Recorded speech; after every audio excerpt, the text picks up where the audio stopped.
साक्षी एक बहुत ही अच्छी लड़की थी। उसे सभी जानवरों से बहुत प्यार था। वह किसी भी जानवर को किसी तकलीफ में देखती तो उसकी मदद करती। साक्षी के घर में बहुत सारी टोकरियां थी। साक्षी उन टोकरियों को सजा कर रखती थी।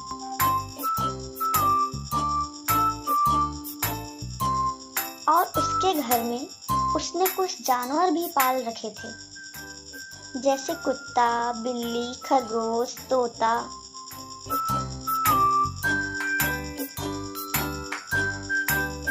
वो अपने सभी जानवरों को उन टोकरियों में रखती थी और उनके साथ बहुत खेलती थी।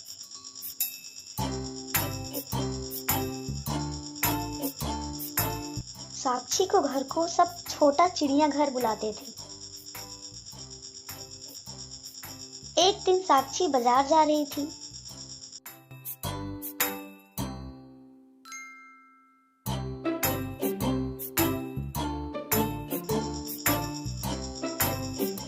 रास्ते में उसे बिल्कुल छोटा सा कुत्ता का बच्चा दिखाई देता है।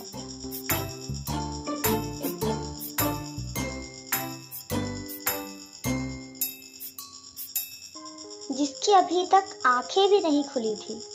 साक्षी जल्दी से जाकर उसे उठा लेती है और कहती है, ये कितना प्यारा है, इसकी माँ कहीं दिखाई नहीं दे रही है। वह उस बच्चे की माँ को बहुत ढूंढती, लेकिन उसे नहीं मिलती। वह उसे अपने घर ले जाती है, लेकिन उसके पास उसके लिए कोई भी टोकरी नहीं थी।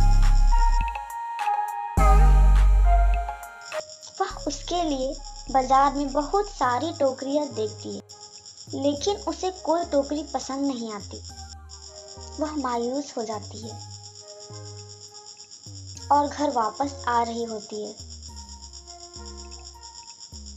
तभी उसे मंदिर के बाहर एक बहुत ही सुंदर टोकरी दिखाई देती है। साक्षी बोली, कितनी सुंदर टोकरी है, लेकिन इसे ऐसे कौन छोड़ दिया? मैं पंडित जी से पूछकर ये टोकरी घर ले जाती हूँ। साक्षी मंदिर के अंदर जाती है और पंडित जी से पूछती है, पंडित, क्या मैं ये टोकरी ले जाऊं? हाँ बिटिया, वैसे भी यह यहाँ पड़ी ही है, पता नहीं कौन छोड़ गया। अब साक्षी वो टोकरी ले जाती है घर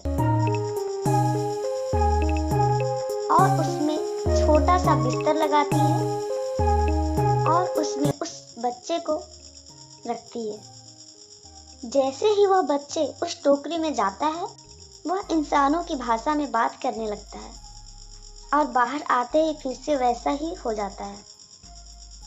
साक्षी चौंक जाती है। ये कैसी टोकरी है? एक काम करती हूँ, किसी और जानवर को इसमें डालती हूँ।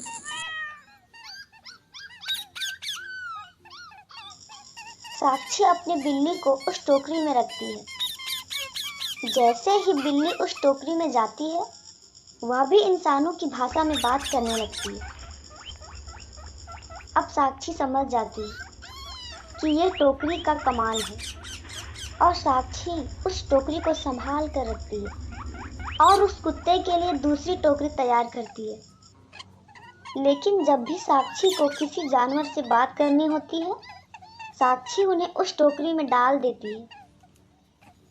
साक्षी को बहुत अच्छा लगता है जब वह जानवरों से बात करती है, अपनी मन की बात पूछती है। एक दिन पड़ोसी साक्षी को अपनी बिल्ली और सभी जानवरों से बात करके देखा।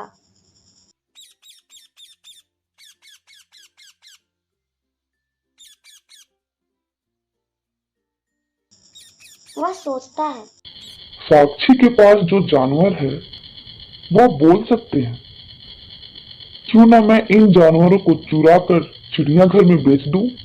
मुझे बहुत सारे पैसे मिलेंगे, क्योंकि बोलने वाला जानवर किसी ने नहीं देखा और ना ही देखा होगा। अब पड़ोसी साक्षी के जानवरों को चुराने का प्लान बनाती है और गलती से उस दिन साक्षी उस जादुई टोकरी को जानवरों के पास ही भूल जाती है। अब रात को पड़ोसी चुपके से जानवरों को चुराने के लिए आता है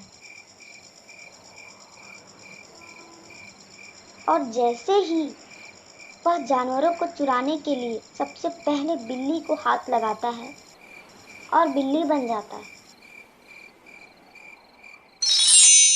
और उसको देखकर सारे जानवर आवाज करने लगते हैं।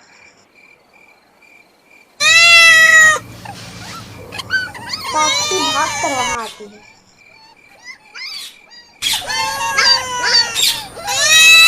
क्या हुआ? तुम सब इतना तेज क्यों चिल्ला रहे हो? इतने में उसकी नजर दूसरी बिल्ली पर पड़ती है और साक्षी सोचती है ये कहां से आई। वह इस बिल्ली को टोकरी में बैठाती है और उससे पूछती है वो कौन है।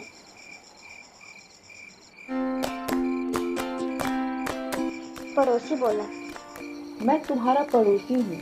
मैं तुम्हारे जानवरों को चोरी करने आया था, लेकिन पता नहीं कैसे मैं बिल्ली बन गया।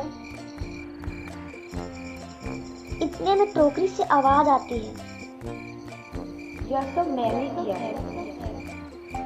साक्षी उस बिल्ली को उस टोकरी में से निकालती है और टोकरी को अंदर ले जाती है